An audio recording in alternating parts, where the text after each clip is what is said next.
有一种人呢是理直气壮的啃老，比如说现在找工作就很困难嘛。好，他回家，实际也是找不到工作了啊。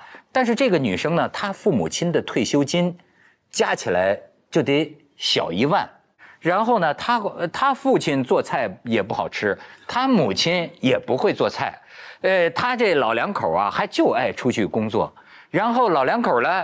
这个对现代的这种科技啊，完全都不掌握。什么手机啊、交费啊、交社保，都完全搞不清楚，就喜欢出去工作。家里有这么个女儿，把这些全承包了，就是给爸爸妈妈这个买保险，处理生活，然后他们回家这个饭菜可口饭菜做的好好的，然后呢，他父母就把这个钱就给他，不但当这个把哪个钱给他？就把他们挣的钱啊，挣的钱交给他来打理，他就等于把父母亲的生活照顾起来了。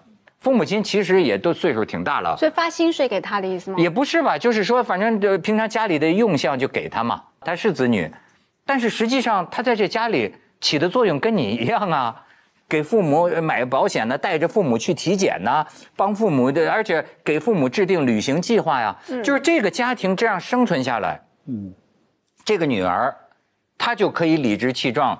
前2年聊得特别火，豆瓣上有一个叫全职子女什么交流中心，那很多人都是臊眉打眼的，觉得是啃老的一个什么说法。但是他就说，那我这个劳动，难道不值得这个收入吗？我们家自己彼此都觉得这样很好，父母亲还觉得女儿不用离开身边了，可能唯一愁就是你怎么老不找个男朋友，你怎么老不嫁？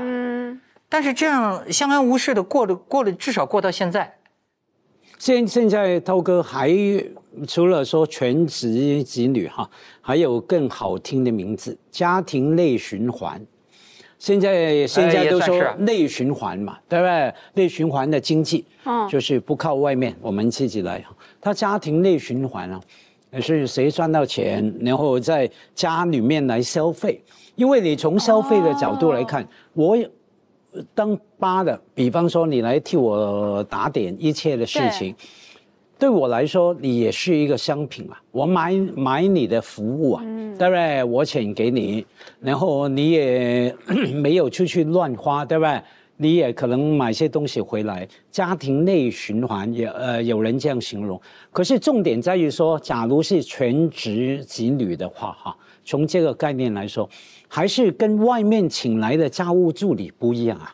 像我家里面的菲佣家务助理有个很大的不一样，我可以骂我的菲佣，她做的不好，不敢骂你女儿，我不敢骂我女儿，对，我女儿煮菜煮的很难吃，我不敢骂。还有更重要的不同啊，菲佣你可以今年请，明年可以不请，没错啊，可以换。你的子女不能换，你的女儿帮你料理全部的家，你还得负责她的 life， 而且还不能提要求。你提要求不是我骂他，是他倒过来骂我。但是你如果给钱的话，就是说你掌控子女的经济大权，那你不是就可以讲话比较大声吗？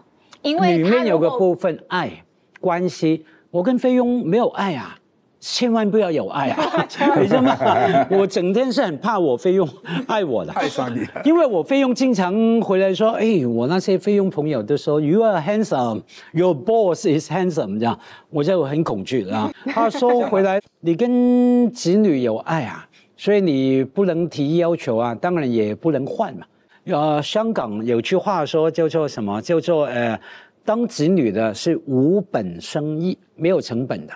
就是说，今天爸妈一般来说了，我怎么样跟你冲突有矛盾，转头2天后还是对你好，你生日我还是请你吃饭，就是子女吃定爸妈就对了，对，等于吃定了，所以你就不能太多要求啊，对吧？我叫我女儿煮菜很难吃，难吃你自己煮吧。你就他钱照收我，对吗？钱照收，工资能不发吗？啊，对啊，不能不发。对，你们都是好的父母。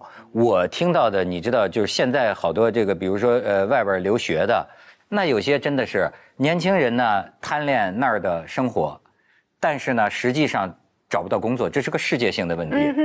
他们说有一个电视剧，有个美剧叫《都市女孩，很多人看了之后呢，就觉得好有共鸣，但是又没法喜欢上这个女孩，为什么呢？因为这个女孩反映了一种真有这种女孩啊，就是父母亲跟她说，就说你都毕业了，你还贪恋纽约的生活，你都毕业2年了。你的手机费啊，你的房租啊，你的什么还让我们只是普通教师，我们付不起啊什么的。然后这女儿就能说，你知道吗？我周围的那个朋友哪个不受父母的那个补助啊，对吧？那个如果你不补助我啊，像那我旁边有一个女孩啊，她父母给她断供之后，她都打了好几次胎了，都成瘾君子了，哎，所以你说也有这样的啊？所以刚才马老师说的这个爱，也就是说关系。我到芬兰以后，我最常想的事情就是关系，因为我有孩子了嘛。然后我变成比较独立的一个人，就是你想依赖也没有朋友依赖的时候，我就在想关系这件事情。芬兰从小就让你独立，不只说让妈妈独立，说我给你这个补助，对吧？他连小孩你失业啦什么都是国家补助，你失业的求助不是去找你妈要钱，说妈。我今天没有我们找不到工作，你会养我？不是，你就直接去社会局说，我找不到工作，然后社会局来说，好，那你的志向是什么？我们来帮你培训，然后呢，我现在先发你钱，然后让你可以先租个起码的房子。他不是叫你回家住哦，他叫你在外面租个房子，当然不是租很好的，但是起码让你有基本的吃住以后，他觉得你才有办法继续在外面找工作。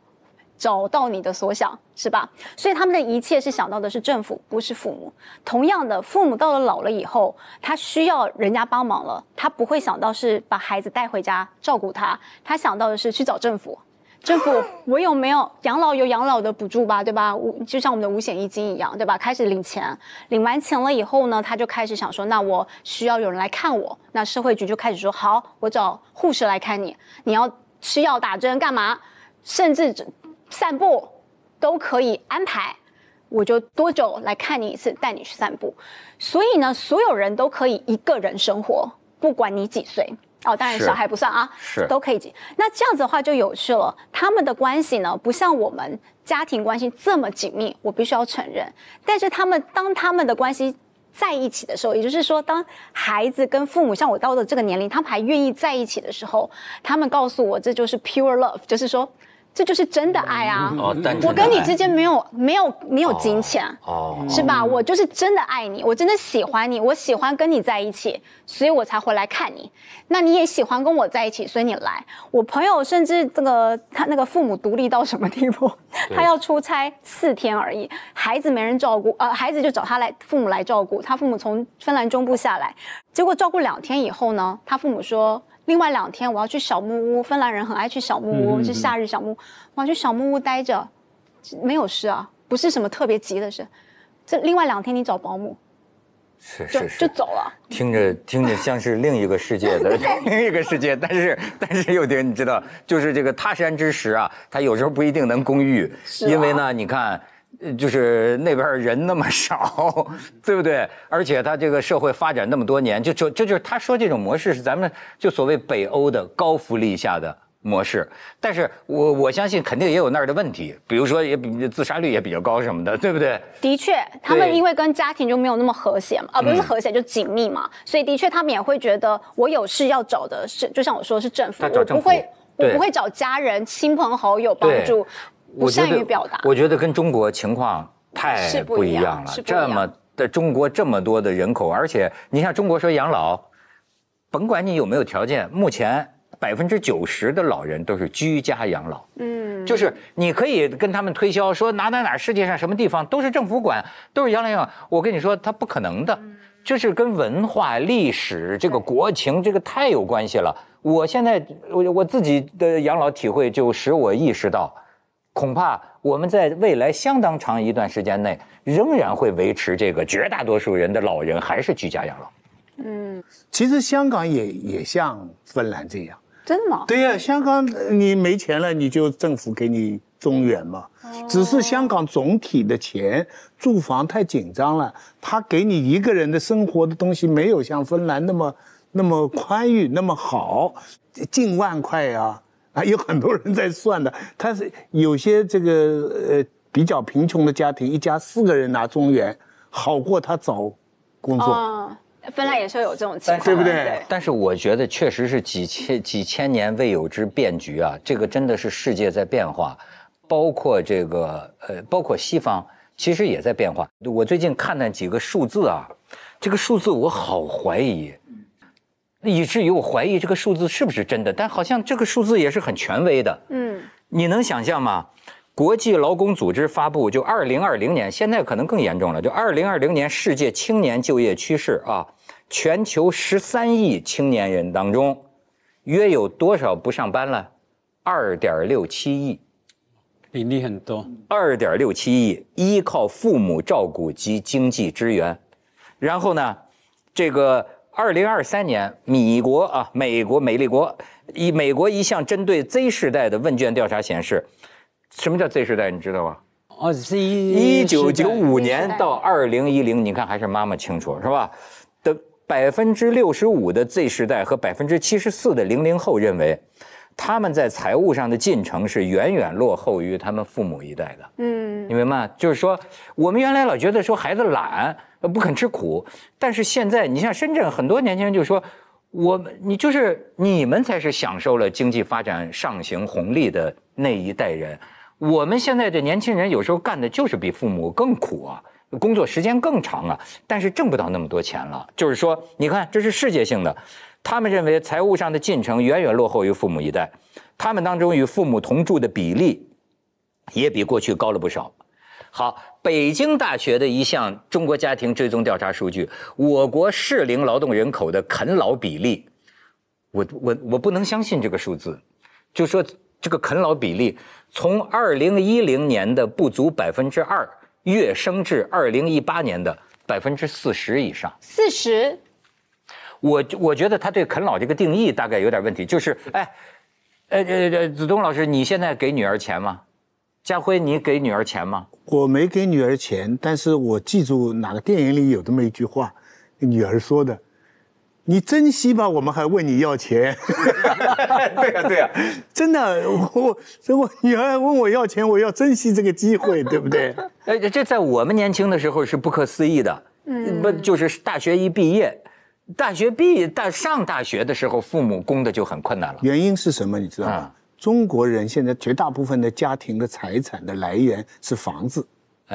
而房子呢，只有父母这一代，就是现在40、50岁以上的这一代人，他们在这个转换期里获得了房子，而现在的青年人，30岁以下的青年人，完全靠自己的收入要买房子，非常的困难。因此，房子的财产成为家庭的主要财产以后，子女一辈超不过父母。对，是啊，超不过父母。你再努力，没有父母有钱，你就算你的人工很高，你也不一定能超过父母。所以这个时候就是这个40%的这个，但更大的情况是值得焦虑的，就是你刚才前面讲的。我最近一个法国的朋友回来，他是唯一的在欧洲的大学里做行政高层的亚洲人啊，或者说华人了哈。我说什么时候开始欧洲的年轻人觉得明天不会更好了？他说90年代以后。他90年代以后，欧洲的青年人觉得他不会想世界20年以后会不会更好，但是他会想，我不会像我父母这样生活了，我不能像他们这样的房子，他们不是发财的人，我懂，不是做生意的人，他们可能也是做一个专业，读了大学出来。到他们50、60岁的时候，他们一般来说有2个房子，在市区有一个，在郊外有一个等等。可是年轻的现在的20、30岁的青年人觉得，我到老的时候得不到这么个情况，我也没有这个奢侈可以把其中的一栋房子交给我的子女，你2个儿子等着你，你想想看，你比你的父母生活的要好，但是你想想看，你怎么？将来小孩能期望像你们这样生活吗？这是一个世界性的问题。这是一个世界。又廷，我就问你，你看啊，咱们的孩子不是你跟铁人的我就说咱们不是你跟铁人的这个孩子这么可爱，7岁5岁。对。当然，咱先别说北欧这个条件，假如说是在中国，啊。那么，人家看铁人工作也挺好的，挣钱也挺多的，你们也有房产，你们也有积蓄，将来这个孩子长大了，他挣的钱只能让他过一个比如说比较一般的生活。那么比如说他想进一步追求理想，想接着上学，或者哪怕就是想飘那么几年，哪怕到了30岁，但是你们明明又供得起他，你们供吗？供啊。供。刚才子东老师说，我不见得留一个房子给我儿子，对不对？的确，我也跟铁人讨论过，就是说我们可能没有办法像我们的父母说，哦，给你一个房子，但是呢，我要给他有选择的机会。我的意思是说，他如果说我今天说我要个房子，我可能给不了。但你如果跟我讲说这个钱少一点点，我想出国念书，或者是我想要飘个几年，只要你不在家。我就希望我现在开始的努力是希望可以让你有选择的机会。他照理说应该自己创造这个机会，对吧？你自己供你自己啊，或什么。但我觉得，所以我刚才说，啃老某部分你依照你本来的基础往上再建造，我觉得这是很合理的事情。但是你说完全依附在这里面，那我觉得这不可以。就是他如果说回来当照顾我，我不要。我有了小孩以后，我念了心理学。有了小孩念心理学，心理出问题了，有了小孩是吧？因为你知道我超怕，我有一天，因为父母是这样对吧？这个爱很浓厚，可是你却有没有想好，给这么多的爱，有一天是要让他走的，对吧？而且他最好头也不回，就像展翅高飞的鸟，对吧？就像你当年离开我们，对，就不回头不眷恋，这才是成功的教育，是吧？那你想这个割舍。一定痛的吧？我不希望用我的眼泪或我的到时候的心理的不健全，然后呢，让他觉得有愧疚感，说我不应该离走，我不应该飞走，我不应该去那么远，我应该要一直回家看看。没有啊，我的感觉就是我要把我自己独立好，然后呢，让你飞得很舒服，是吧？所以就我说我念的心理学，那你如果要。回来看，那我就刚才我说的，没有金钱的问题，就是纯粹就是要有个很干净的关系。你是真心觉得我们这个家有带给你精神上的快乐跟精神上的支持，你想回来，那我们绝对欢迎。他如果不想工作呢？你会一直支持他吗？所以我们现在要培养的价值观就是，你知道，我住到27岁我才离开去香港。住这之前，我不觉得一个女孩子在家里面住到27岁有什么问题，我又没有结婚。可是我到了香港，我到了现在到国外，人家听到我27岁以前还住在家里的时候，每个人都不可置信，说怎么住这么久啊？27岁哦，还不是21、22岁是吧？然后我就说这有什么问题？在亚洲很正常。他们说，但是如果你不离开，就是鸟不飞出巢，你不知道外面的情况，你不知道自身的实力。也就是说，这些在家里的孩子他很舒服，然后爸妈就各取所需嘛，对吧？可是我觉得你会忘记你自己的能力，你会没有试炼的机会。你有能力了，你其实才敢有下一个家。没有，现在很多全职子女啊，面对的问题是说，我出去，我不如想象中的那么美好，有我锻炼的机会，有我发挥的机会，我没有啊。从他们的想法，我懂，我受苦啊，被老板骂996什么的，拿低工资，还有跟前一个 generation 前一个代世代不一样，是说现在过去10多年进入所谓的风险社会嘛，对，以前的路大概有个工作，有个进入一个领域，大概可以赚到多少钱到什么阶段？现在没有啊，经常每3年4年来一个什么风暴，你的经济崩溃什么他们面对种种，往往他有90%的机会出去工作了几年，整个人的性格比你还扭曲，对不对？你说你去看心理看心理医生看心理学，你去读心理学他们扭曲，更别说身体的折腾那是很苦啊，对他们来说是很大的困难。那所以从这个角度，假如你父母亲有这个能力，让他减轻子女的困难，我个人觉得一点问题都没有。但是这个真的是，我就觉得啊，这好的出路真的不多。对啊，就觉得是进亦忧啊，退亦忧。我现在看到一些报道啊，我就觉得现在这个，哎呀，我脑子里浮现出一个他们那个当代画里边那种特别孤独的，应该是在北欧的旷野上，那么一个小男孩，好像彷徨无依，在家做全职子女的哈。其实主要还是找不到理想的工作，这是个最大的问题。没有人真的，或者说很少人真的觉得这是一个长久之计。但是呢，你看他就有一句话，他说，与其在外边给老板不靠谱，那老板 PUA， 还不如给父母 PUA 呢。但是我就觉得，难道他们不是被这个 PUA， 就是被那个 PUA？ 你知道拿父母钱，我觉得这个里面有很多人性啊深处的东西就暴露出来了。你没拿父母钱，父母叨叨你啊是一个分寸；你拿了父母钱，或者说他供养你，或者他给你房贷，他叨叨你的时候啊，他那个这个量级啊是不一样的，不一样的，对吧？你要哪？所以有些那个年轻人就是说发誓我再也不要他的钱了，我再也不拿他的钱了，但是最后下个月还是拿了，拿钱的时候很不好受哎。很多父母拿钱的时候就开始叨叨了，你怎么还不找男朋友啊？你什么我们老了，你怎么着也得给我们留个孩子啊，弄个孙子啊。然后你整天在外边飘着，你这叫干什么呢？你可以不听，但是你一手又要拿着他的钱，但是一手呢，他天天这么数落你。哎呦，我一想这孩子这年轻人啊，真的好。可是很多你住在家里，就是父母的经济，你在他当中庇护，跟你刚才讲的父母帮你付这个房子的贷款，我觉得那是两回事情。支持贷款其实也是帮助子女的自立，而且这个是清清楚楚，而且目的是为了防止将来会增值，你将来会有财产，跟你躲在家里不出去，回避世上的这些纷争是不一样的。想穿了哈，我们其实人生啊就是两种货币，一个货币就是钱了，还有一个货币是什么？时间。人回头看自己的中年时期、青年时期，如果有什么事情最后悔的，就是你看地铁满大街的人，都是用自己的时间来换取可怜的一点维持生存的钱。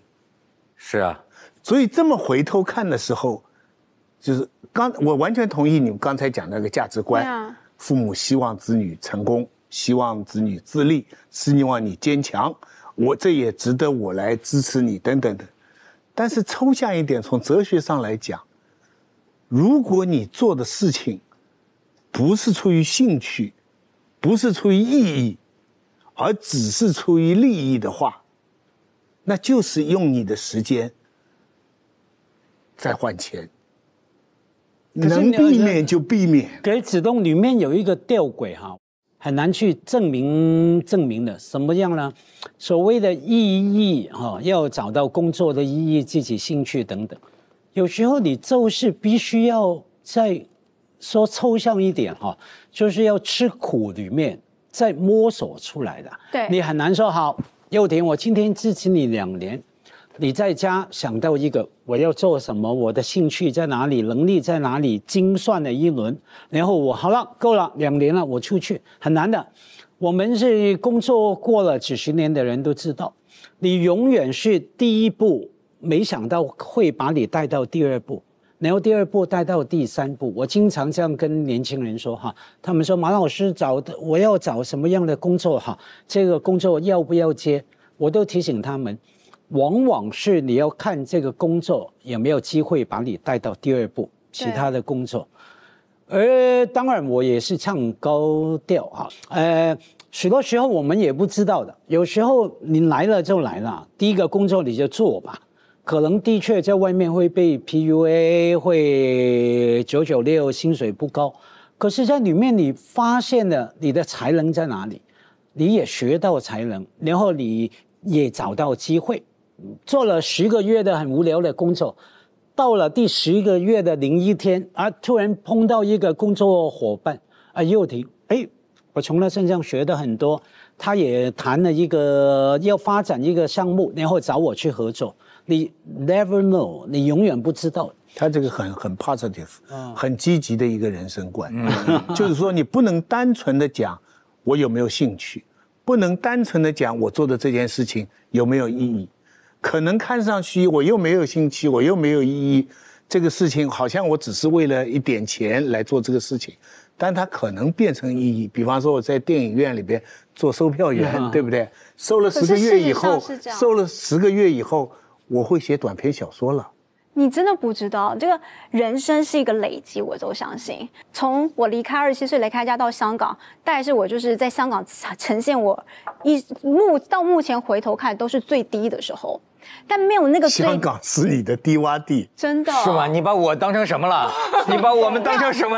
那我们是你人生的低谷吗？真的没有，但就是真的就是投诉母公司啊。对，但就是说我碰到了最低的时候，然后呢，我现在回头看，真心觉得没有这一切，人生要有故事才精彩，是吧？那你的故事不可能永远都是高的，所以我觉得你一定要出来走。然后一定要碰到低的东西，打游戏过关就是破关一样嘛。这个你在游戏里面，你觉得那个死掉了以后，你明天再开机，它又重新活一样，满血复活，满血复活可以的，一切就是一个想法而已。佑廷用打游戏这个比喻很好，打游戏说到你的爱好了。打游戏里面有一个关键啊，解锁。对啊，解锁又把这个能力什么武器解锁。你很难坐在一个地方，做比方说家里突然成就解锁、能力解锁、理想解锁，很难的。你一定是在碰碰撞撞里面，甚至在你所谓低谷的时候，很困难要枯竭的时候，那某个部分能够解锁。可是谈到全职子女这个啊，我们别忘记。还有好大一群人想当全职子女，也没有方法，没有能力，没有这样的父母啊，没有条件。那我听一些年轻朋友说，这2个群体啊，其实有一些不低的矛盾的。像看到我的朋友，佑廷我的闺蜜回去当全职子女，我也想啊 ，OK， 我也想啊，我没有啊，我爸妈没钱，我还要赚钱。在某种程度上，这个抱怨也是凡尔赛。对，不是在某种程度上，这个抱怨也说明了这个社会财富在增加呀。你还别说，从某种绝对的意义上讲，比我们年轻的时候，你说是不是大家吃穿不用愁的比率高多了？中国不是解决贫困问题了吗？对吗？那么就是像上次马爷讲的，你回家吃饭就是多双筷子。像日本有一个概念叫单身寄居族，指的这一类人就是说，他也不想结婚，但是呢，跟父母就住在一起，平常主要的生活花费就靠父母，自己打点工吧，就是自己零花钱。在日本很多人这样，他过一辈子，那么这也是一种生活方式，跟父母就是共生，你知道吗？现在甚至有的这个父母亲也挺有意思的。我不想让我孩子出去吃苦，那就是说你愿意出去工作你就出去工作，你在我这儿待着，对吧？我的退休金能养你啊，给他一个选择嘛。可是涛哥里面啊，除了说我说2个群体有些矛盾，有些嫉妒啊，爱羡慕嫉妒恨啊。对。那另外我们要注意啊，所谓共生家庭啊，有不同的生活的方式啊，它可以一起，不仅是你替我当家务助理啊。我可以一起来计划某些事情啊，特别现在网络年代，我认识香港可能香港人的生活太艰难了，都想办法赚钱。有些家庭也是小孩住在家里一起，他们开网店，蛮好玩的啊，批发找一些小东西来。是。爸妈跟子女，爸妈不懂那个运作平台，可是有本钱啊，子女懂啊。你与其在家里当我的全职子女。你要不要兼差啊？你看，你全职是当我子女，可是你兼差是我们来合作，当我的事业伙伴。我们弄个小网店，我付成本。那还有很多香港家庭是干嘛呢？子女在家帮忙爸妈炒股票，炒房，你知道吗？你有空啊，爸妈没有空啊，你有空每天去睇樓啊，香港人最愛的活動嘛，睇樓看樓啊。每天去看樓盤上網，这现在的形势，那爸妈肯定对子女说：“先休息吧。”唔使去睇樓了。现在的房地产炒不了，炒其他的。休息一下吧。哎，这个好玩啊！子东说的对，因为香港这2年啊，房地产低迷嘛，大家总要投资赚钱啊，干什么呢？很好玩，找银行定期存款，因为每家银行的利率不一样。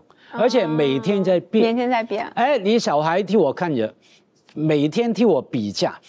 哎，原来今天 A 银行高了，从3.6变3.7，2个月定期，马上告诉我，我就把另外那笔钱调过来。哎，明天那个银行3.8，我要把这个钱调过去。家辉，很好玩的，是好玩，我都玩了啊，你都玩了，真的，没错。哪个银行最好？告诉我一下。我跟你讲，香港呢，我的香港这个还真赚了一些这个利息，也是银行的这个财务经理跟我说的。就是说，比如说你把这个钱呢转成英镑，英镑这2个月呢，这个利息啊，好像就比你这个是港币啊，怎么反正就高，咱也不懂。那反正明年利息高嘛，我就存了一点，后来发现还真的是，但是它都是短期的，对，就1个月2个月。你知道，我一看见这招不错呀，基本上好像财务自由在望了，对吧？我说我以后不工作了，我就倒腾这个不也挺好吗？就每天哐，于是那天我下了个狠心，是吧？然后我就哐把这个钱巨款投入。但是你知道，因为咱们天天工作啊，这个脑子啊，早就忘了，早就忘了。然后呢，一进去后来忘了拿出来。有一天我一查，我那个户口啊，只有几块钱啊，怎么会？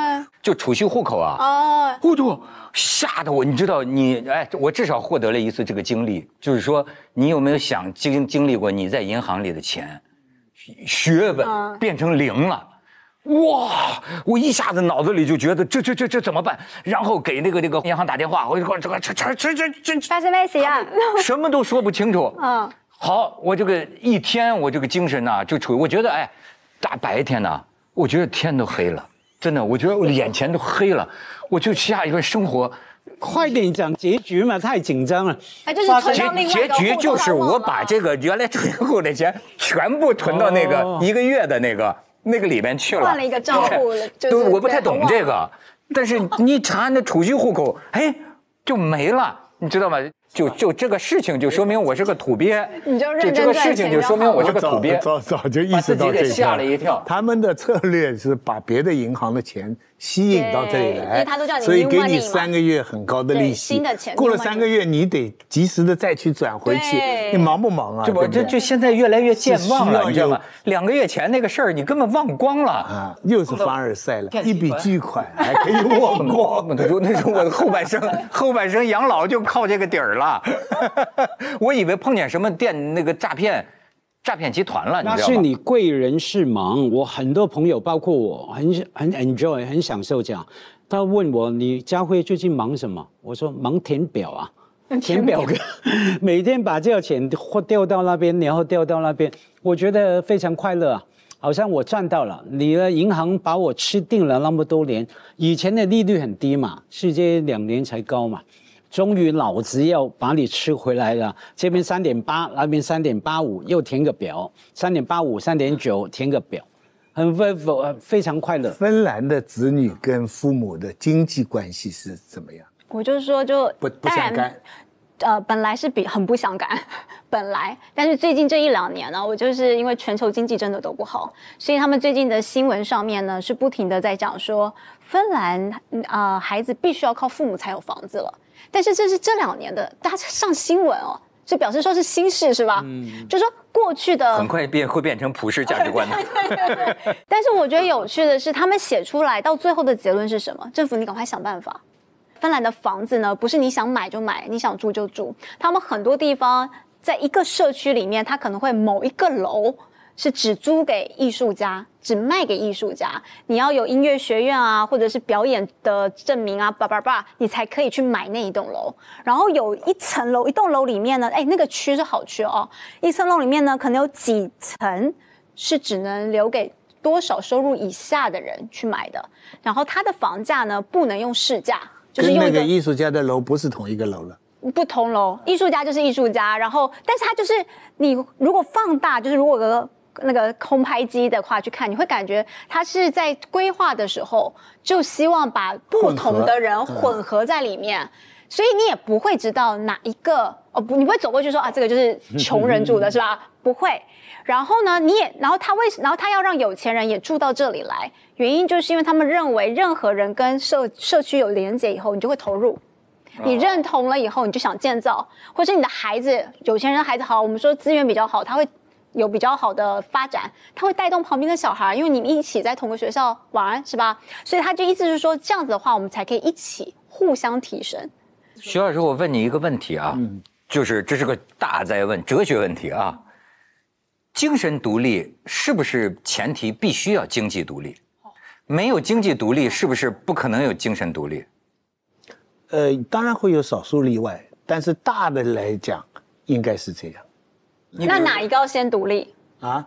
哪一个独立才会带来下一个独立？一般认为没有经济独立，无法精神独立吗？不可能有精神独立。对，你觉得呢？但这个独立的意义是什么呢？就是我们刚才讲那么多，我觉得我们把这个标弄得很高，就是例如说有房啦，或者是说有一定的收入的价钱啦。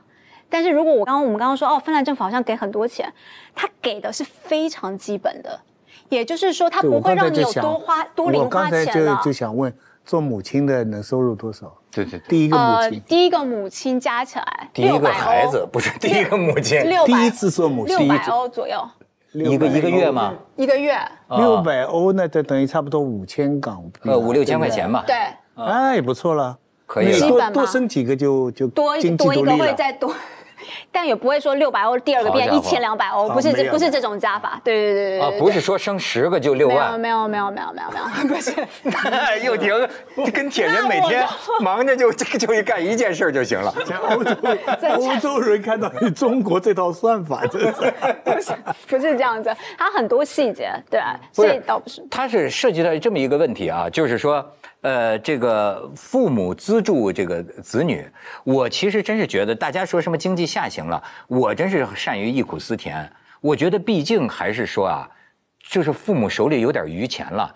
这跟我父母那个时候大学一个学期可能就给我一个月还是一个学期给我50块钱，都就是月都不够吃的。那完全不一样。你看那天我碰见我一朋友，一个夫妻俩，我就发现现在这个妈妈呀。为这个孩子打算的，就跟我讲说，你看我老公一个月几万块钱，我又每个月拿出几千块钱给我孩子买了这个保险了。然后我老公说要投资一个什么房产，我就跟他说，你就以后要写上什么孩子的名字啊，什么什么的。他说我最近逼着我老公连遗嘱都写了，是吧？不能留给你父母啊，留给咱们孩子，担心遗产税。对，说留给咱们孩子。我觉得这妈妈可以为孩子操心。后来那个老公说，将来我不能不管我父母啊，对吧？他说你最多写一句，就是说父母经济有困难，就是咱们孩子这个可以帮助。反正就给我唠叨这些事儿，挺逗的。我就意识到啊，我说你看，哪怕你们就中等收入之家吧，我说要按照妈妈这么精打细算为孩子，其实你的孩子只要不奢侈啊。他的打算连孩子的恨不得养老保险，说多少年什么之后买的一种，我孩子每个月就可以从银行领多少钱，我就开始想这样一种可能性，那他孩子是可以不工作的，只要不奢侈，一辈子可以不工作了，靠着父母给自己安排的这个财务可以，但他不会快乐吧？这就是关键的。我就说这个，我就说这个问题呢，实际上你从这个数据上看。实际上跟咱们那个时候真不同，就是多多少少接受父母资助的，这个不在少。年代不一样嘛。假如讲我们的年龄层，经过那个经济发展的岁月，多少都有累积起来嘛。我们有财富了，某程度财富，你从子女的角度看，不是说要共享吗？叫什么？对不对？生孩子为什么？我要共享单车，共享我们要富裕吗？共同富裕，这父亲好。对，不要小孩的角度啊，小孩的角度，你们有啊？我现在不是要你全部的钱啊，我那个在外面遭受我们刚说种种的困难，那我现在有困难啊，我也真的不一定5年10年就靠你。那共享也是可以的，问题是共享之后要做什么？像我有个朋友，他家庭小孩也是主要依靠家里，可是他小孩负起一个很重要的责任，我觉得非常好的，规划他们每年的全家去旅行，一年大概出去2、3趟。去那些比较难去的地方，小孩规划行程、订机票、酒店，那让父母亲也能够享受，在工作忙碌以外呢，能够享受一个很快乐的旅程。哈，这种我觉得这样也很好啊。你生命有一段时间，是这样非常不错。还有一个家庭是干嘛呢？小孩负责餐饮美食啊，规划美食。我们这个周末去哪里？尝哪个餐厅？吃什么菜？什么菜？也让没有那种知识的、没有那种时间去规划的父母，能够把生命充实过来。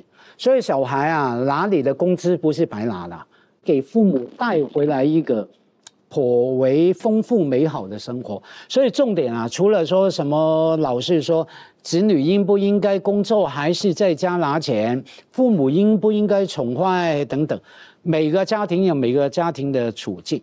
重点是，好吧，你在那些条件下面，你能不能充分利用来丰富你们2代的生活？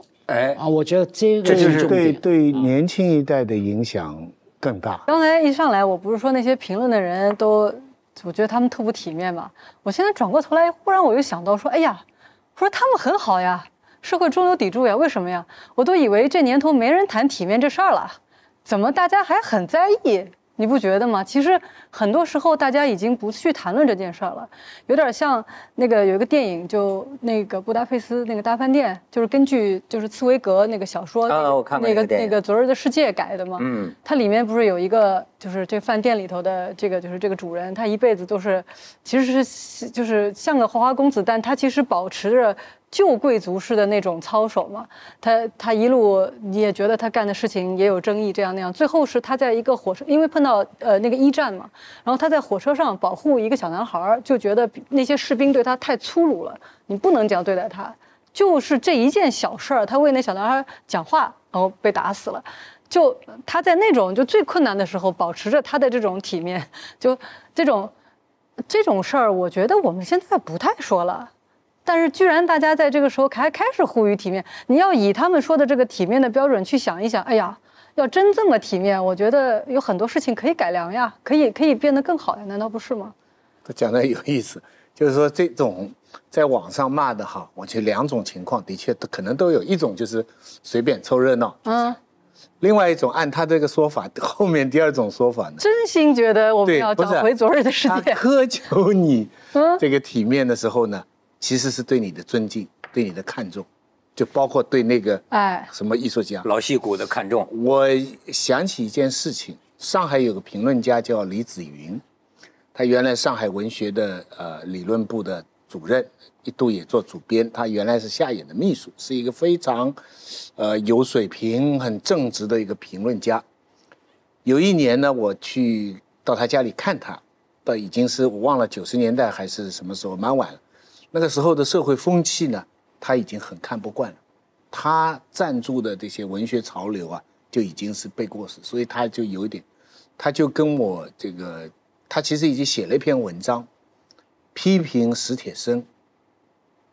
史铁生，因为他听到一个消息，史铁生在写电视剧，所以他就批评，他就觉得这个文坛啊发展到今天，史铁生都写电视剧，对，我非常的痛心。这曾经一度是个标准。然后史铁生就回了一个回答的文章，就史铁生回答了个文章，就是说我也要吃饭呐，我也要有稿费啊，就为什么我不能写啊？你是太看高我了。就这2个人都是我非常尊敬，一个作家，一个评论家，但是显示出就是说，在李子云看来，你史铁生，他后来跟我说，你史铁生不是一般人啊，你写《我与地坛》的作者啊，啊，你写电视剧那个剧本一个5万，一个本5万块，这不是你干的活啊。这些他觉得他的这种批评其实是对史铁生的一种尊崇，一种尊敬。但史铁生也很正直啊，你对我太苛求了，因为谁写，刘恒写没问题，陈春写没问题，为什么我史铁生写，我就难道就非得只能写《我与地坛》的吗？对不对？所以，在某种意义上，对一个文化人，他不有障碍。他有顾虑来接受商业的参与，其实就是跟人们对他的人设、对他的形象中间的这个矛盾。所以有时候批评是一种尊敬，你只能这样来看，说这个活儿别人可以干，为什么你来干呢？比方说我们设想一下，比方说上海的作家，明天王安忆做一个广告，我们就会觉得有点奇怪啊，安忆你缺钱吗？缺啊，谁不缺啊？对，阿姨肯定说我的小说叫好不叫座啊，他的小说我说怎么来的也就是5万10万呐，不会像余华那么多。但是怎么着，我就说实在话，我要是看到王安忆做过广告，我就会觉得别扭，啊，做一个什么衣服的广告，天香啊，某一个行业等等，你看这就是一个。对一个人，当我们在考虑的时候，你不管是有意的还无意，有意识无意识，其实是一个人设。因为我原来有这个忝列啊，文学队伍，这个你像史铁生，他在这个中国作家中，由于他的特殊的情况，所以他在那一代中国作家中呢，是算一个文化符号的，他算有一个文化符号。那么电视剧呢？不要说电视剧，我们年轻的时候啊，我做文学编辑的时候，哪个作家写电视剧本都跌份，甭说写电视剧了，都跌份，都不愿意去写，觉得那是另一类人的。因为当时作家地位非常高，剧作家的地位非常低，啊，就是说你说这人是不是作家协会会员？说写过什么？说在剧本上发表了2剧本，人听这算什么呀？但是这种态度，那这种就是作家中的鄙视链。那么历史上一模一样。那么唐代的时候，大量人写词牌，那李白就写，李白就放荡不羁，什么都写，流行歌曲啊，对。那到了宋代，宋代有很多文人，大概我算一下，我凭直觉啊，大概有20%的大文人是不动词牌的，他觉得动词牌是个丢人的事儿。有的人写有3000首诗啊，他们只有2词牌，他为什么写2词牌？就告诉你我能写这玩意儿，我不是不能写，但我不写，我觉得丢人，因为词牌是为了唱的，每个词牌都是能谱曲就唱的，他就觉得低。这个思路是一模一样的，从自古到今都是一样的。这个我就想到，我有时候想，这莎士比亚那句就这个名言 "To be or not to be" 嘛，现在的人我觉得改一改，就 "To sell or not to sell"， 卖不卖？我们很多时候在被这句话拷问，卖不卖？是。为什么现在有这个问题呢？就是过去您刚刚说的那些大诗人呐，或者甚至到像史铁生这一辈儿，他们都还想一件事情叫流芳叫什么流芳百世，就说我不是为，当然是不是？就我所有的作品不是为了我今天，而是要往后传的，它是一个延续的生命。但是到了今天，我们都觉得。好像不考虑流芳百世的事儿了，因为我这辈子就这样。对了，我们就这么短，那我这有限的生命当中，我要不要把我这些东西兑换成什么？所以这个卖与不卖的问题就越来越近。这2个都要考虑。人生就是2个考虑：第一，你尽量的把今天活好，尽可能的让今天快乐；第二，还要考虑明天能不能这样。作家的这个不同，无非是他要想，我今天这辈子要活得好，我尽量活下去，写出好东西，得到荣誉，得奖。但是更重要的，我的东西能够传下去，在我的生命之后，它是我的生命的言传。当我们看沈从文或者史铁生，他现在人在不在不重要，他的作品在，所以是有一个很大的期待。演员也一样。但是我是听到不少老戏骨私下里后台聊天啊，就经常这个就是感叹啊，丢人就有钱，有钱就丢人。他们可能就是面临你说的选择，我去演什么，我去演什么，是不是大众的？或者说演电视剧，甚至说去演了个电视剧，都觉得有点臊眉打眼。他就是演员本身来说，他能够连续的演话剧，尤其是那些好的剧场演话剧。这就是职业上的一个非常大的光荣，因为它是不是镜头一段一段卡的，他必须在台上一个小时、半个小时连续这样下来，眼泪是直接这样下来。所以好莱坞里边，他演员工会里边也佩服那些能上剧场连续演的人。难度系数大。钱虽然少，但是你还愿意让他上，但是他要去演连续剧，那钱就多。这当然用得好的人，他两者兼顾，但是有的人就是有所。那么我们是不是可以得出这样一个推论，就是说，这个难度系数高的比较高端，但是不大挣钱；难度系数低的就比较挣钱，但是没那么高贵。它大概的概率，最简单的概率就是说，你通俗的娱乐性的东西，因为它受众广泛，所以它容易赚钱。那你任何的比较严肃的高雅的艺术，它在当时啊，它因为受众少，所以它一时间没有太多的钱啊。所以呢，艺术家呢，当然你也可以，我只靠一头，我只管赚钱。像张恨水，他当年写小说，他不管我流芳百世，我就写，他一辈子写了几十本小说啊。鲁迅给他妈妈送书，不送鲁迅自己的书，送张恨水的书。是张恨水说，但是你说你后来写文学史，连张恨水自己也知道，他不会去说我比鲁迅重要，因为我写的多，我啼笑姻缘。文学史啊，文学史，那你说我们现在文学史肯定避不开四大名著，是吧？啊，或者明代的四大奇书，那个都是通俗的，他当时都是最大的，对呀，最大通俗的，对呀，也进入文学史，对呀，就是我们有一种东西叫时代的偏见。就是当代人他会有一个偏见，但是你拉开，我认为至少要过个3、5代人，你再翻过去看那个时代的时候呢，你就能够相对比较准确的感受那个时代的利弊吧，或者说优劣。那我们今天无非就是在优与劣之间游走，在利弊之间权衡嘛，两害相权取其轻，两利相权取其重，就是这么一个道理。其实生活中不光是文化人的体面，什么人都有啊。对呀，公众依然也有生活中的体面。你比如体面中呢，过去啊，你比如我老觉得上海人特在乎，就是为什么上海人在乎？你比如说你们上海人管这个钱包不叫钱包，叫皮夹子啊。为什么叫皮夹子？因为在民国时期的有钱人拿的是皮质的钱包，没钱人拿的是个布钱包，所以他要把那个皮质这个凸出来的叫皮夹子。然后呢，你那个钱叫钱啊，他那个钱叫钞票。你们上海人还有铜钿几个铜板，我钞票就你听着就高级嘛，它比钱就高级嘛。我就碰过这样的人，老派一点的，比方义军的妈妈，那是已经你这个老公啊，有懂的吧？有铜钿，那是。比如我碰到过个人啊，这人特别有意思。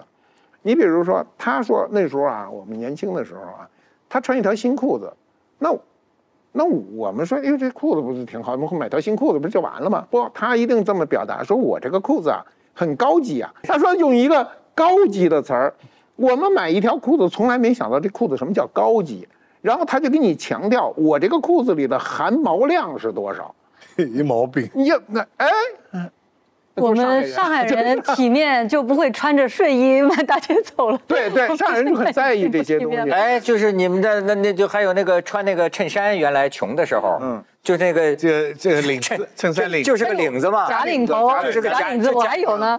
你也有啊？有啊，假领头。上海人哪里有？上海人本来可能要点面子，后来连里子都没有了。对了，我曾经在南京路上走，有一次看完电影38度，我去。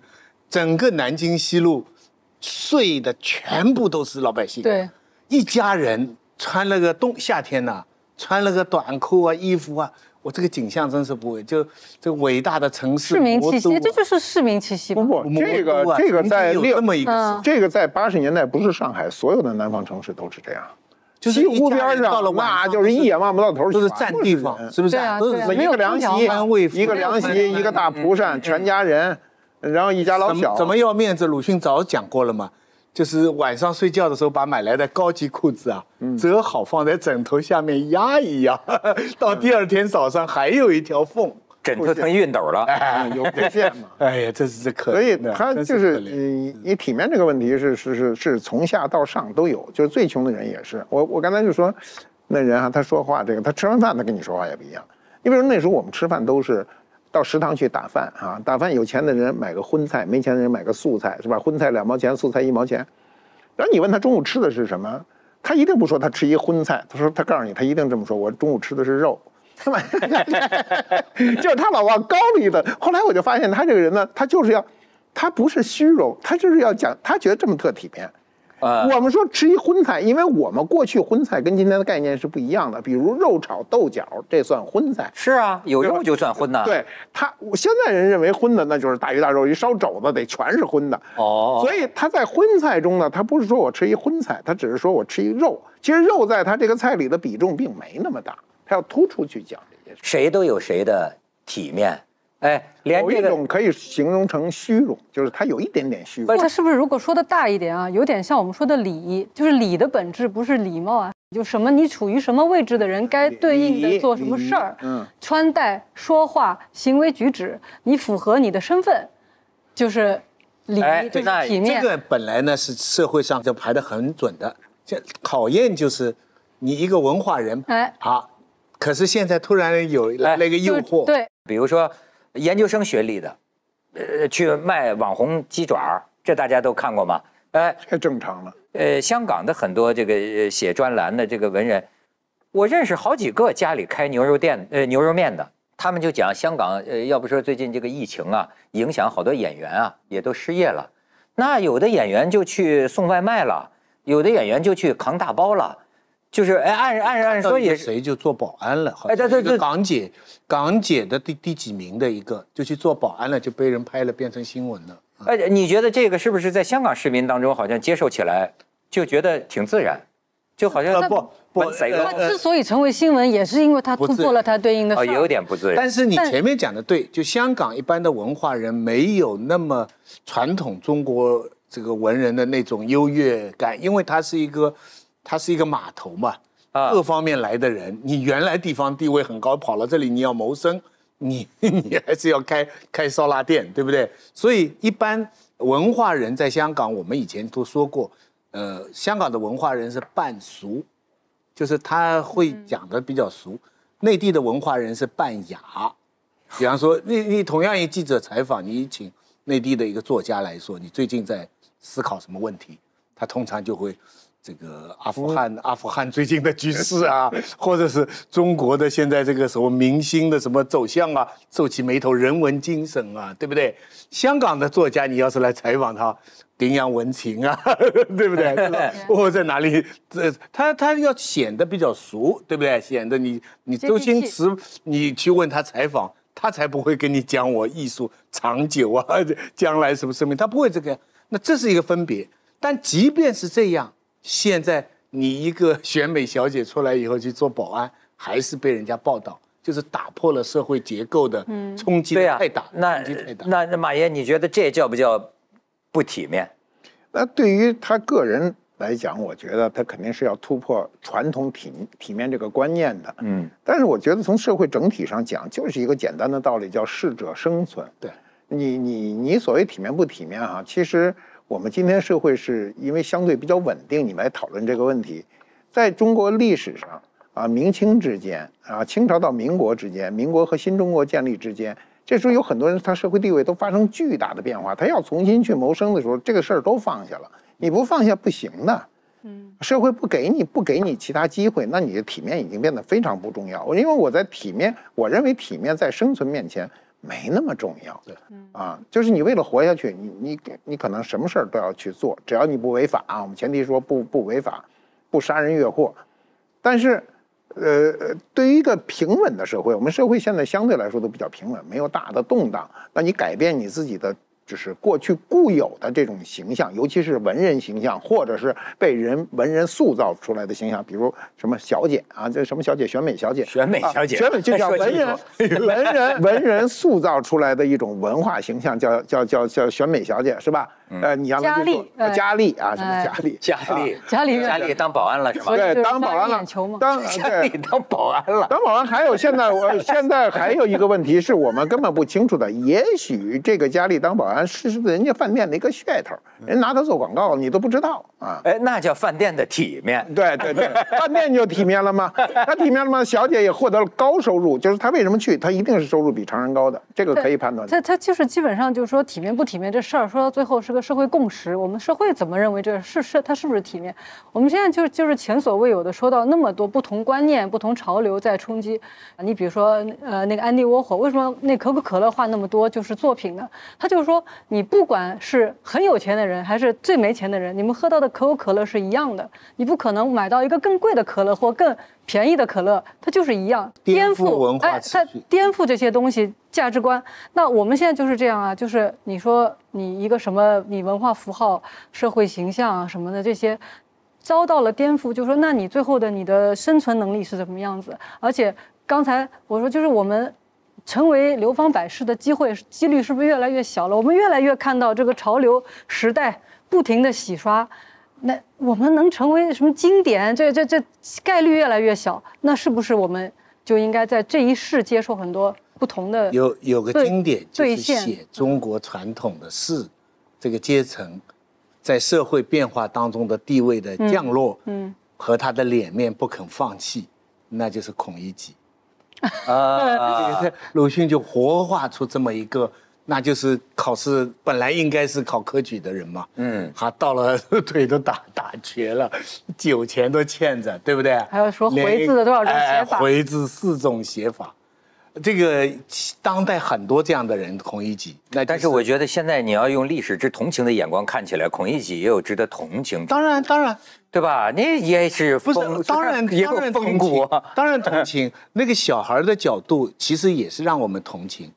他已经穷到连喝杯酒都喝不起，他还回字4种写法，还教旁边他文化。那我觉得这种人很好，这种人活着他有一个强大的精神支柱，所以他就安贫乐道。就是我这么穷我认了，但我精神上比你，起码我认为我比你。这是颜回啊，对呀，对吧？一箪食一瓢饮，回也不改其乐呀。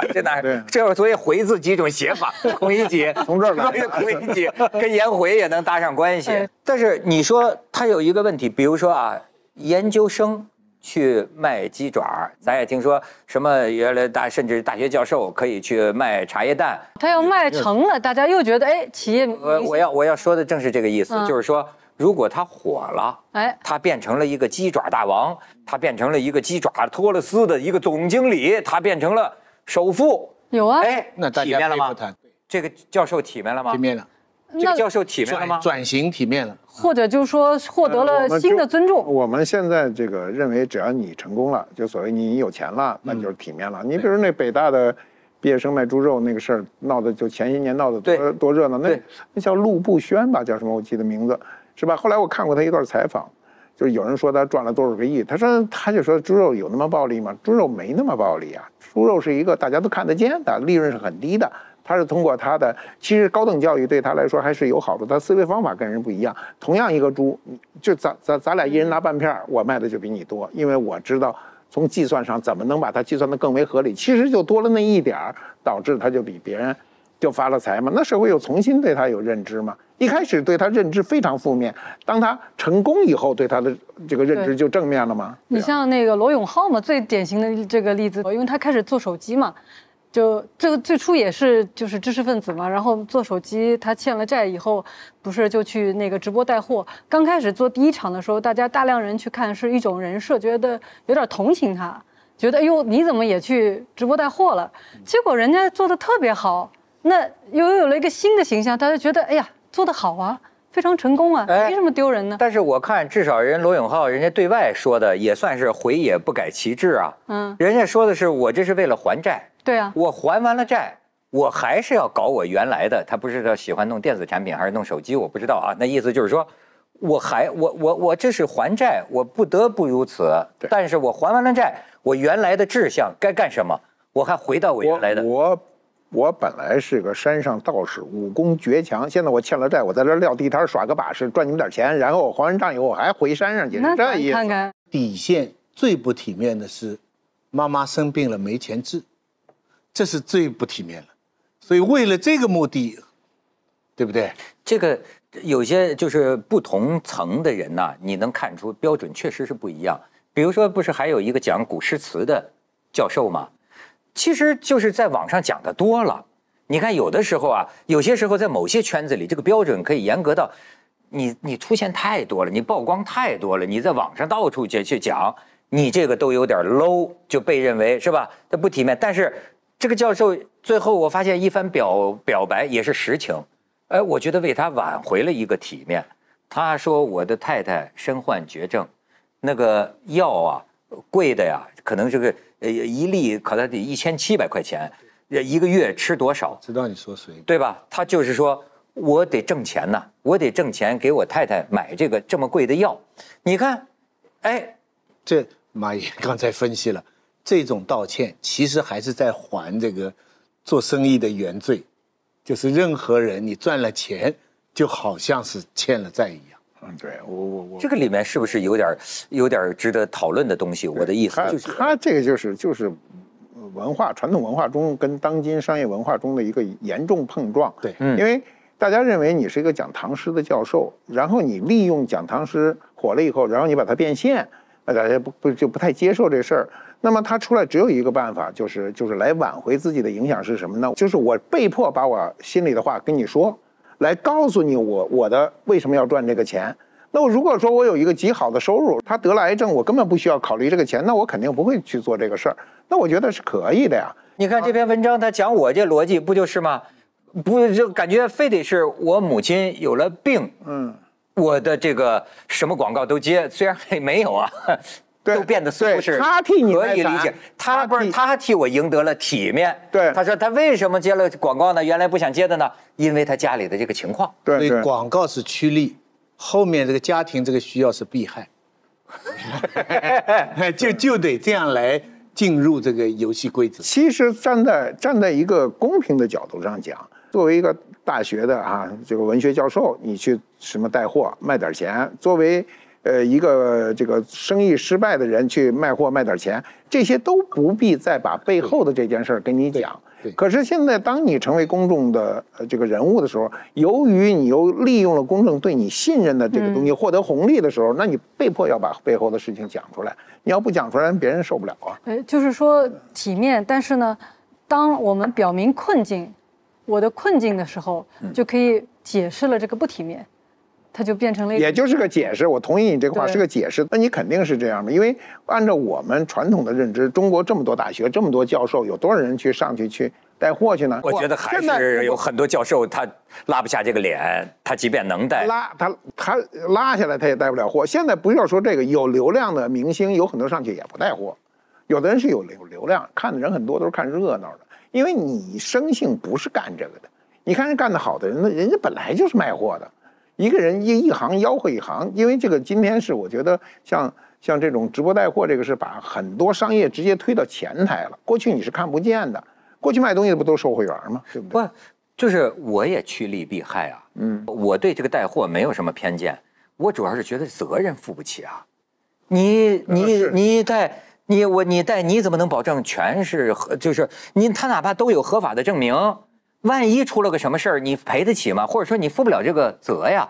我不是说怕丢人呐，我是说我要带货，那得一个专业队伍，人家有团队的嘛，都会开箱啊。对，那你得有这个机制啊。真的操作过程当中，不只是一个脸面的问题，不只是一个损害人设的问题，它也是个专业。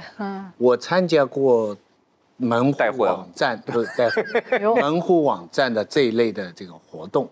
他们就讲，就是很多人叫垂直嘛，就是微信公众号嘛，就是你怎么来写你的微信公众号，广告就会投到你这里，使得你的每篇文章可以值几万甚至十几万，什么就很多。讲了一套道理，比方这个道理我都明白，比方说你的话题要专注，要专门，你要有专业性，你要讲到专业性。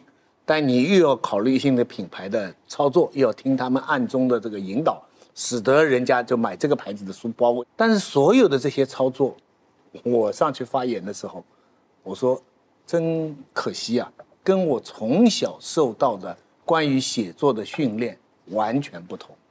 因为我所受到的写作的训练，我要写文章的是要没有功利，要不要为特定的对象服务。要讲自己的真心话，你看，全都不是的。所以我假如说也要写这样的公众号了，我当着他们的老板就这样说，我假如也要这样写的话，对我来说就困难重重了。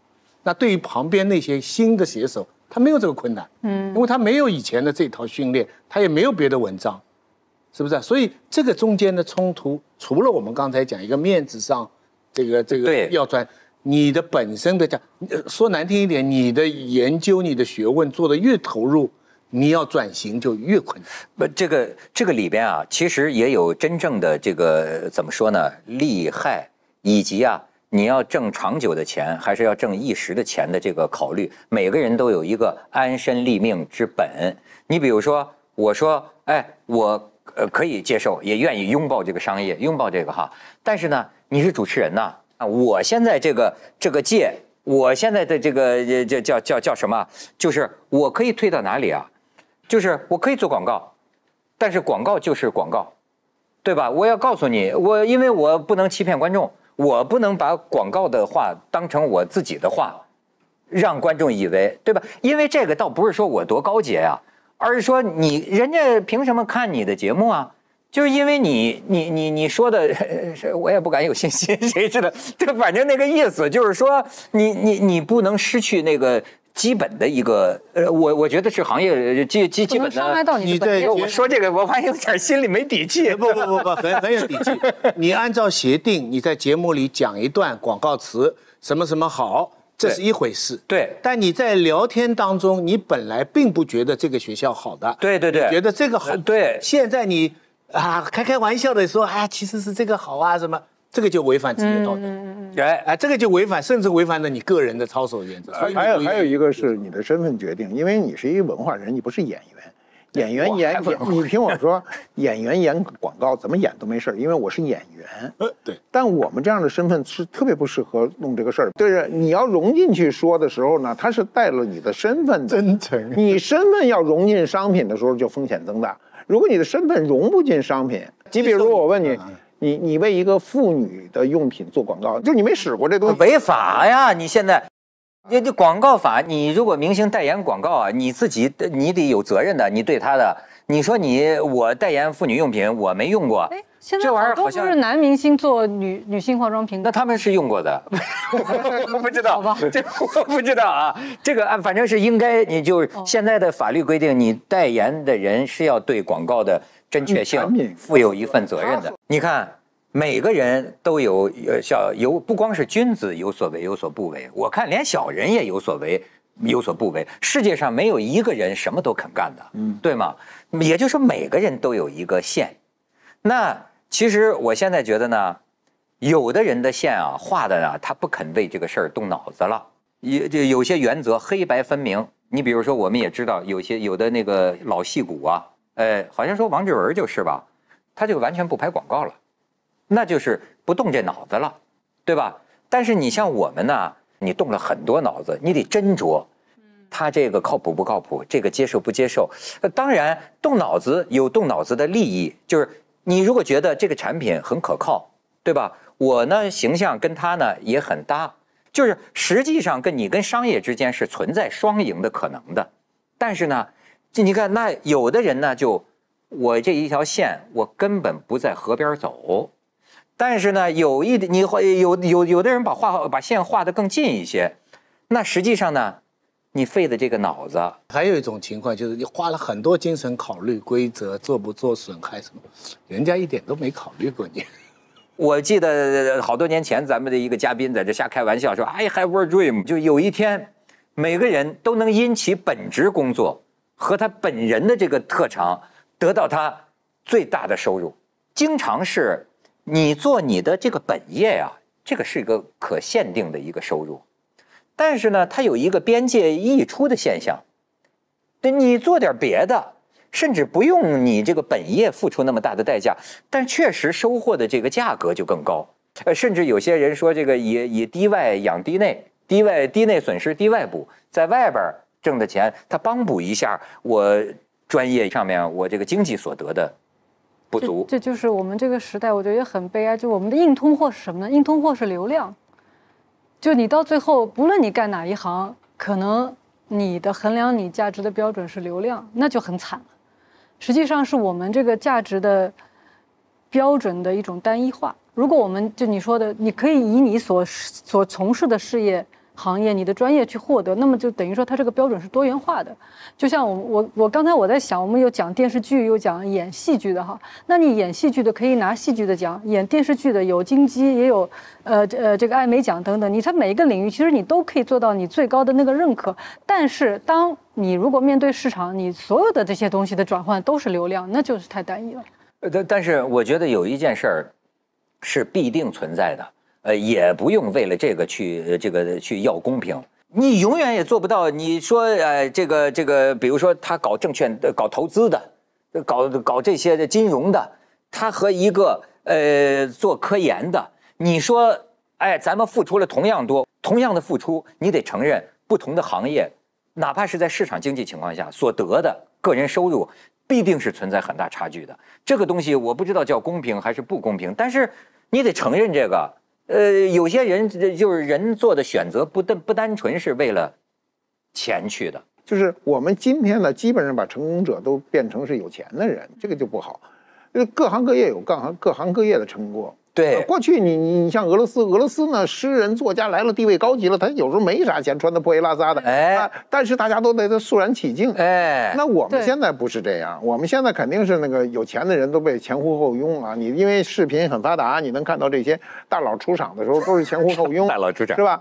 但你看过一个文人出场前呼后拥吗？没有。但是我们对文化，从某种意义上讲，这些大佬他对文化，甭管是真的假的，他得表示出尊重来，因为他不敢不尊重。因为从历史上讲，文人的地位是高的，因为他是这个不说这社会良心什么都不说，他是这个你的精神支柱的创造者。对，我们的文化是靠日积月累，靠着前人的一点一滴，最后支撑起一个民族的精神。所以你再有钱啊，你可以出来鄙视一切，你不敢鄙视文化。我就没见过一个有钱人上来说唐诗那叫什么宋词，他都不敢说的，没人敢说。真的，没人这一点我也有同感。我觉得咱们这个中华民族啊，还真是有这点。从这个潮汕那边的这个乡村，一直到某个大经理再有钱的人，我见过的哈。就过去老说，就好像觉得这个文化什么被瞧不起，被商业社会怎么着这个堕落啊什么的。我实际上感觉啊，但凡中国人对文化还是有一份尊敬，他这个东西是由祖上来的这个东西，就觉得你是个读书人、知识分子，其实我觉得心里还是有一个尊敬的。尤其是正面冲突，如果你今天啊，我们可以测试，就是一个钱财啊，钱跟文化正面冲撞，你在公众的评判中，钱一定是走败仗的，你肯定打不赢。你说我有钱就把你文化灭了，不可能。文化一出来，大家有钱的人都会特收敛，因为你蔑视文化，等于你蔑视祖宗，所以这事儿他不敢。哎呀妈呀，这个真的是不敢，真的这个是，所以我们为什么到今天又反过来强调我们蔑视徐老师就蔑视祖宗？那不是，那是你要落实到人了。就是说，你今天为什么重提国学、国潮，是吧？这个就是因为这些东西是我们自己的，我们曾经很深的批判过它，我们批判它的时间很长了，突然有一天又觉得还是祖宗这点东西好，又开始往回捡。你不是现在明显的是往回捡吗？我真的没见过，就中国有钱人我见多了，但是我没见过一个有钱人口吐狂言，就是蔑视中国文化，我没见过。相反敬重的多。对，那他不管是真的是假的哈，对，但他一定要表示出来一个敬重。所以文化的强大的力量，金钱是达不到的。这是社会上的一个共识，但具体到人呢？就您刚才说，如果真实落实到人，比如说一个丈母娘挑女婿，要嫁给一有钱人还是一个大学教授，您说说看。那关键看这丈母娘是什么文化构成。有时候我在想，很有意思啊。你看咱们这个就是两岸三地哈，你看这个书店里卖的书，机场就是成功者的一些企业家成功学，那你要去台北也是这样差不多。然后香港卖的是什么？香港你很少看到有卖成功，就是说那个大佬的，而是什么呢？星座、运程都在讲你个人选，你命行不行？就是大家对这些东西它的标准不一样。那有的国家人家把诗人、文人印在钞票上，剑桥啊，什么牛津的这个教授。他可没有做买卖的挣得多，收入很低的。对对，就是，但是他自己觉得我做我这个教授，他一定有他的一方世界，有尊严的生活。这个有尊严，它不是奢侈的生活，是有尊严的生活。哎，你像这样，他就能够抵御去外边挣更多的钱。还有一个就是很难挣，徐老师也不是很难挣，是社会也不提供这种舆论风向。什么样的人可能他做什么事儿，我就记得我那时候在英国，我在上学的时候，我也觉得教授们我特别尊重啊，那特别精彩。然后呢，我有一段时间有一个美国人来给我补习那个写作什么的，就是熟了啊，他偷偷他就说，你没发现吗？这些学校里的人都是什么人？社会上的 loser， 就说社会上的失败者，社会上不能混的人才在大学。我说，哎，这当然是开玩笑了，但我觉得他这个话说的很可爱，因为他自己也是这当中一个哈。就是其实我觉得表达了一个什么，就我们社会上需要有这样的 loser， 就需要，那大家都去挣钱了，大家都不做学术了，那义军，你觉得现在年轻人当中，他们对职业有没有体面这个概念？我觉得有，就说哪个更好的吧，就有会觉得做哪些工作是体面。我觉得特别令我惊讶的一件事情是，现在年轻人越来越多喜欢去大厂嘛，就是大的牌子的，就是大的企业、大的平台嘛。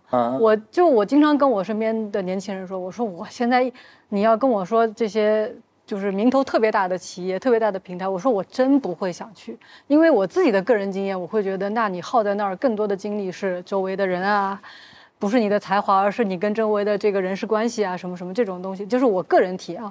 但对于年轻人来说，他还是很羡慕那些东西的，就是我能跟这个牌子结合在一起，一说我是某某企业，一说我是某某，他还是有一种荣誉感，或者有保障，有安全，也有两个建议呢，我是很痛苦的给学生们的，就是有两个建议，就是说我实际心里是不认同的，但是为了他们的好，我只能劝他们，为什么呢？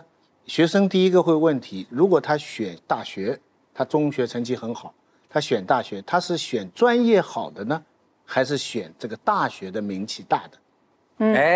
就是这个很多人在高中的时候就要讨论嘛。那比方说他查得出来，比方说某一个专业我要读农学院，对吧？可这个农学院 Cornell 最好，好，那我要考 Cornell， 但是他这个成绩呢，他也可以进 Harvard。那从专业职业的这个责任来说，我应该建议他选专业。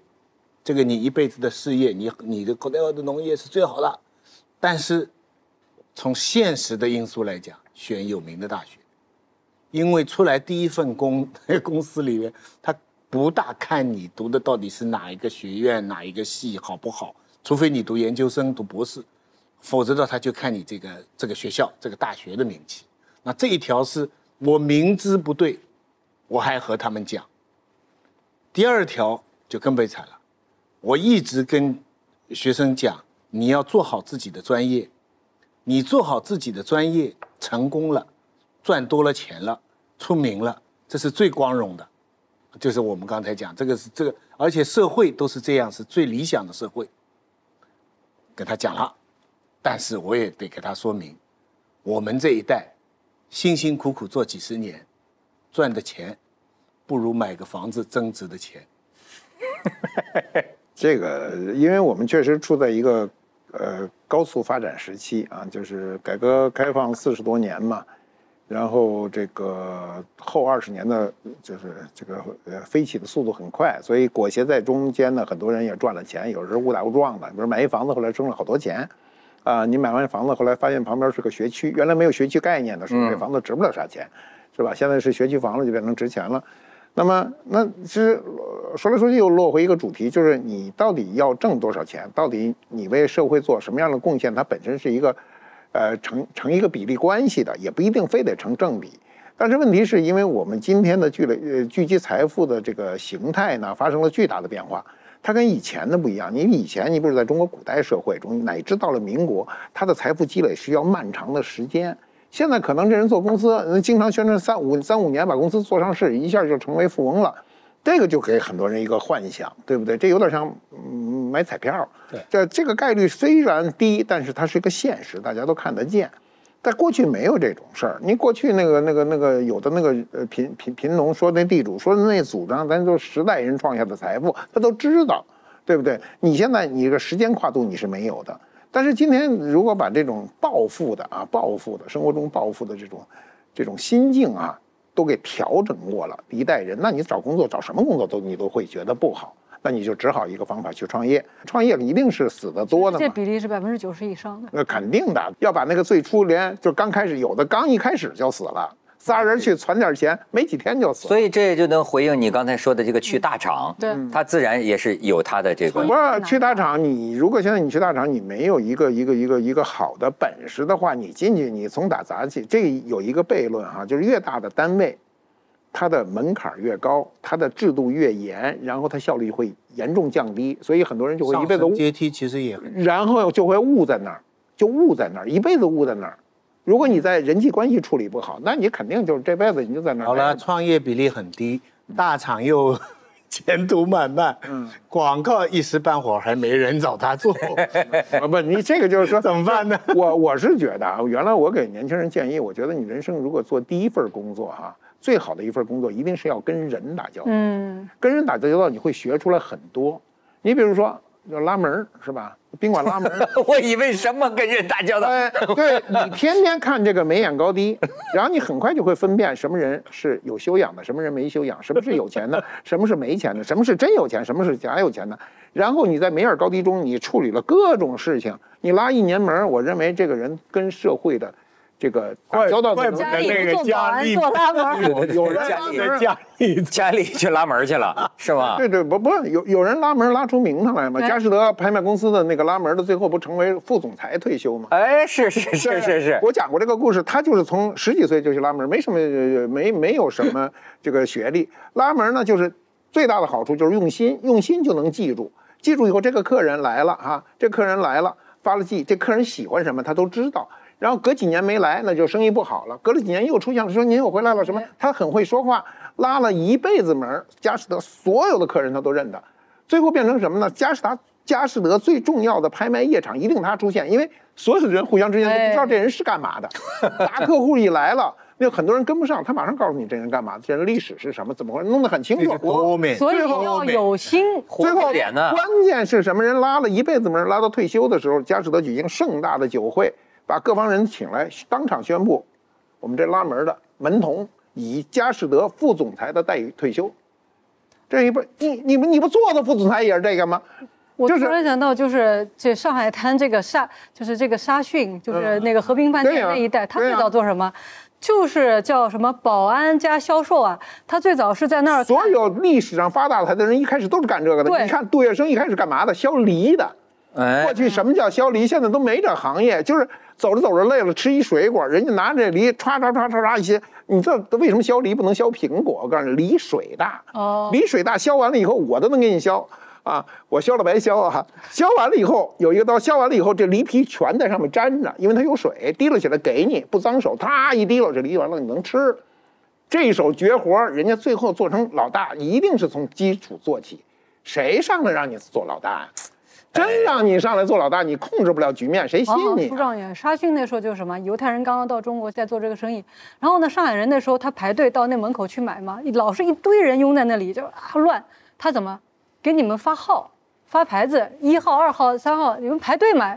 结果一下子这个有秩序了，销量也上去了。这老板一看这个好嘛，然后他就从这个开始做起。所以你哪一行，不管你在大厂还是创业，观察，而且我刚觉得特别同意您说的跟人，就是说你观察人，在当中寻找智慧，寻找门道，这个就太好。你看到后来你看现在能成功者往往都是跟人打交道，医生、律师、售货员、主持人，这他是对，他是说我也该发财啊，跟人天天跟你们打交道，跟人打交道特别跟我们打交道局那个越打越穷，对，特别范围太对，所以这个咱们今天这个结论说的好了，就是说啊，合法挣钱不丢人，择业不分贵贱，但是有一样，人人都择业，你看见人家成功的必有这个人成功的原因，对吧？这也正能量了啊！谢谢，大手启发。